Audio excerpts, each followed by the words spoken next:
சித்தர் பூமி.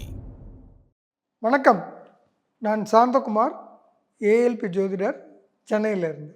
பணம் யார் வேணான்னு சொல்லுவா?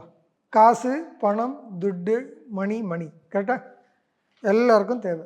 ஆனால் இந்த ஏஎல்பி லக்ன அதிபதியோ ஏஎல்பி நட்சத்திராதிபதியோ 2ஆம் அதிபதியோ 9ல் போய் உட்கார்ந்தால் அந்த நிகழ்வே வேறு மாதிரி இருக்குங்க. ரொம்ப கம்ஃபர்ட் ஜோனில் இருப்பாங்க. இந்த ஸ்ப்ரைட்டு உதாரணம் பார்த்துருப்பீங்க. ஸ்ப்ரைட் விளம்பரம் பார்த்துருப்பீங்க இல்லையா? ஒருத்தன் கால் மேலே கால் போட்டிருப்பான், ஆட்டிகிட்டு இருப்பான்.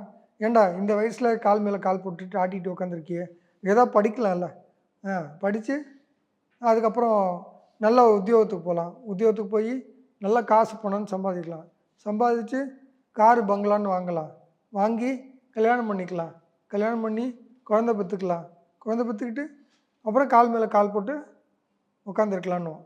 அதான்டா நான் இப்பயே பண்ணிகிட்ருக்கேன்னுவான். இந்த 9ல் இருக்கிற நிலை அப்படி தான். இது வந்து கம்ஃபர்ட் ஜோன் அப்படின்னு சொல்லுவாங்க.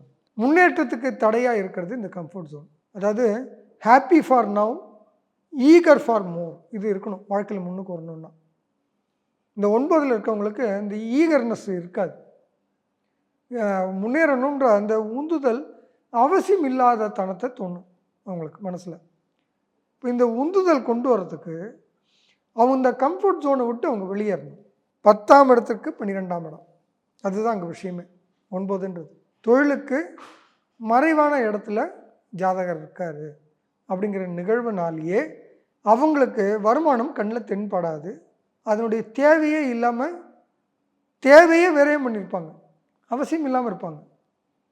அவங்களுக்கு எல்லாமே கிடைக்குது அப்படிங்கிறனாலேயே இந்த கம்ஃபர்ட் ஜோனில் இருந்து அதுவே அவங்க வாழ்க்கையை பாதிக்கும். இதுக்கு ஒரு உதாரணம் சொல்கிறேன். ஒரு தவளை எடுத்துக்கோங்க. ஒரு பாத்திரத்தில் தண்ணியில் அந்த தவளையை போட்டுருங்க. இப்போ இந்த தவளை இருக்கிற தண்ணியை, அந்த பாத்திரத்தை கொஞ்சம் கொஞ்சமாக சூடு ஏற்றுறீங்க. இந்த தவளை உடனே என்ன பண்ணணும்னு நினைக்கிறீங்க? இந்த பாத்திரத்தை விட்டு குதித்து வெளியே போய்டுன்னு நினைப்பீங்க, கரெக்டாக? ஆனால் இந்த தவளை போகாதுங்க. கொஞ்சம் கொஞ்சமாக சூடு ஏற ஏற ரொம்ப இதமாக இருக்கும். கொஞ்சம் கொஞ்சமாக சூடு ஏற ஏற இன்னும் இதம் அதிகமாகிட்டே போகும்.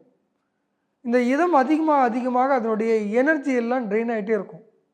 ஒரு ஸ்டேஜில் சூடு ரொம்ப ஜாஸ்தி ஆகும்போது அதுக்கு குதிக்கிற அளவுக்கு தெம்பில்லாத ஒரு நிலைக்கு போயிடும், அதிலேயே இறந்து போகும். இதுதான் 9னுடைய தன்மை.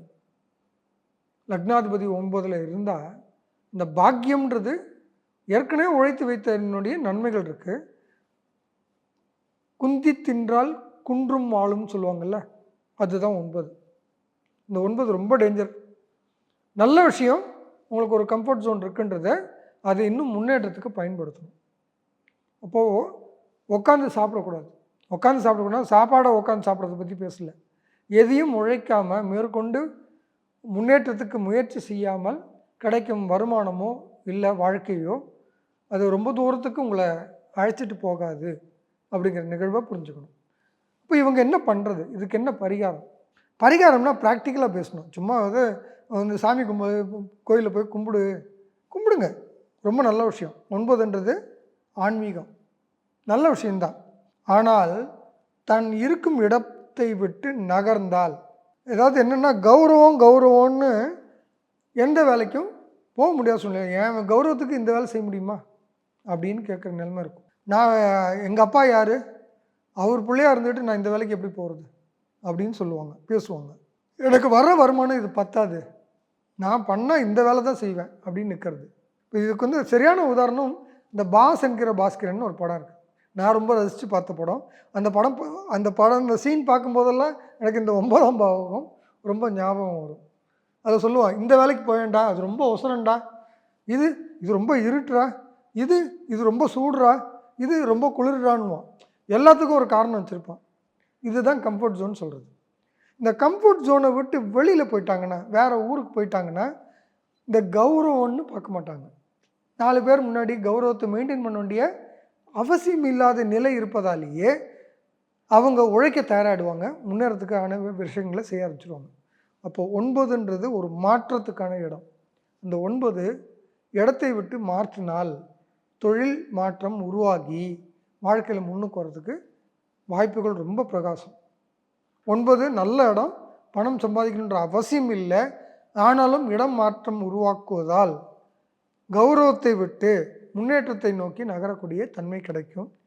இந்த மாதிரி இன்னும் நிறைய விஷயங்கள். இது ஒரு பாயிண்ட் தான். ஒரு கோடி பாயிண்டில் இது ஒரு பாயிண்ட். அப்படின்னா ஏஎல்பி படிக்கும்போது கிடைக்கக்கூடிய ஒவ்வொரு நன்மைகளையும் நீங்கள் வாழ்க்கையில் பயன்படுத்தும் போது உங்கள் வாழ்க்கையே மாறிடும். ஏஎல்பி ஜோதிடம் படிங்க. உங்கள் வாழ்க்கை உங்கள் கையில். நன்றி. சித்தர் பூமி.